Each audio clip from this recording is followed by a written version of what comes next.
আজ তোমাদের সাথে শেয়ার করছি একটা শাড়ির ওপর ডিজাইন। এটা কোনো অর্ডারের শাড়ি ছিল না, এটা আমার মায়ের একটা পুরনো শাড়ি। এই শাড়িটা যেহেতু সাদা আর গোল্ডেনের কাজ করা ছিল, ওই জন্য মা পরতে পারতো না, তাই এখানে মায়ের কথা অনুযায়ী প্রত্যেকটা ঘরে একটা করে লাল ফুল আর আমি কিছু পাতা অ্যাড করেছিলাম। প্রথমে আমি রুলে করে শাড়িটা গোটাটা এঁকে নিয়েছিলাম যাতে সবগুলো ফুল সমানভাবে করতে পারি। এখানে আমি ইউজ করছি অ্যাক্রিলিক কালার আর তুলিটা ছিল 5 নাম্বারের তুলি।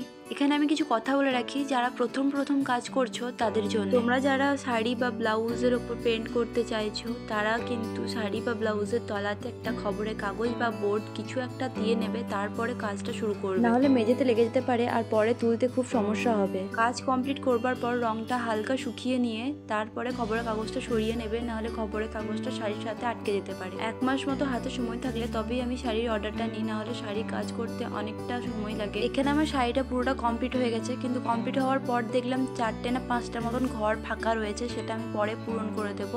তোমরা দেখে জানিও কেমন লাগলো শাড়িটা। আর আজকের মতো এতটুকু, দেখা হচ্ছে নেক্সট কোনো ভিডিওতে।